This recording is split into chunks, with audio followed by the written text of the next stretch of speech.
Good morning, students. Once again, welcome back to Rasa class. Students, we were talking about the third lesson, The Little Girl. So please open your textbook, page number 37. I am going to read the next paragraph. So please listen to me very attentively. But the same old nightmare came, परंतु वही पुराना डर सपना फिर लड़की को आया. The butcher with a knife and a rope, एक कसाई एक चाकू और एक रस्सी के साथ. Who came nearer and nearer, जो कि निकट आ रहा था. स्माइलिंग दैट डेडफुल स्माइल, एक डरावनी मुस्कुराहट के साथ मुस्कुरा रहा था. While she could not move, जबकि वह जरा भी नहीं हिली. कुड ओनली स्टैंड स्टिल, केवल स्थिर खड़ी रही. क्राइंग आउट, जोर से चीख रही थी. ग्रैंडमा ग्रैंडमा, दादी माँ. She woke shivering to see father beside her bed, a candle in his hand.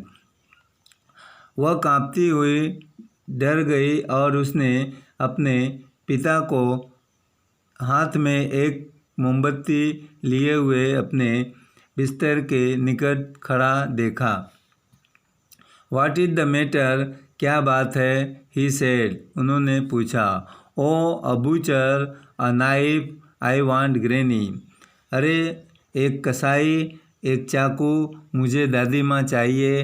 He blew out the candle, bent down and caught up the child in his arm, carrying her along the passage to the big bedroom. उसके पिता ने मोमबत्ती को बुझाया, झुके बच्ची को बाहों में उठा लिया अपने साथ. उसे गलियारे से होकर के अपने बड़े शयन कक्ष में लेकर के गए. A newspaper was on the bed, बिस्तर पर एक समाचार पत्र पड़ा था. He put away the paper, उन्होंने समाचार पत्र को हटाया. Then carefully tucked up the child, और तब सावधानीपूर्वक बच्ची को बिस्तर पर लिटा दिया. ही ले डाउन बिसाइड हर, वह स्वयं बच्ची के बगल में सो गए. हाफ एस्लीप स्टिल, अभी आधा ही सोए थे. Still with the butcher's smile all about her it seems, अब भी आधी नींद में केजिया थी. अब भी उसे कसाई की मुस्कुराहट अपने चारों ओर दिखाई दे रही थी. She crept close to him, snuggled her head under his arm, held tightly to his shirt.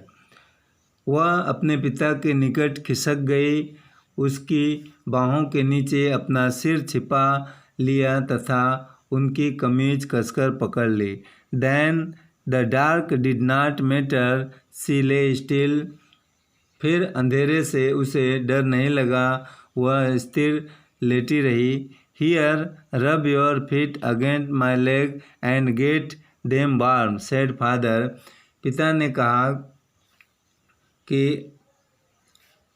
मेरे अपना पैर मेरे पैरों से रगड़ो और उन्हें गर्म करो. Tired out he slept before the little girl, थके होने के कारण वह बच्ची के सोने से पहले ही सो गए. A funny feeling came over हर, फिर से बच्ची के मन में एक विचित्र भाव जगा. Poor father not so big, बेचारे पिता इतने बड़े भी नहीं थे. And with no one to look after him, और उनकी देखभाल करने वाला भी कोई न था. He was harder than grandmother, वह दादी माँ से काफ़ी कठोर थे. But it was a nice hardness, परंतु वह कठोरता भी अच्छी थी. And every day he had to work, और प्रत्येक दिन उन्हें काम करना पड़ता था. And was too tired to be and every day he had to work and was too tired to be a mister McDonald, और प्रत्येक दिन उन्हें काम करना पड़ता था और वह इतने थक जाते थे कि वह मिस्टर मैकडोनाल्ड नहीं बन सकते। She had torn up all his beautiful writing, उसने अपने पिता के सभी सुंदर लेख को फाड़ दिया था। She steered suddenly and side, वह अचानक हिली तथा उसने एक आह भरी। What is the matter, asked her father, उसके पिता ने पूछा कि क्या बात है। अनदर ड्रीम, या दूसरा सपना आया। Oh said the little girl, अरे छोटी लड़की ने कहा। My head's on your heart, मेरा सिर आपके हृदय पर रखा है। I can hear it going, मैं आपके हृदय को धड़कते हुए सुन सकती हूँ। What a big heart you have got father dear, आपका हृदय कितना विशाल है प्रिय पापा। So student, this lesson has been finished here. Now we will meet with the question answer and word meaning of this lesson tomorrow. Thank you.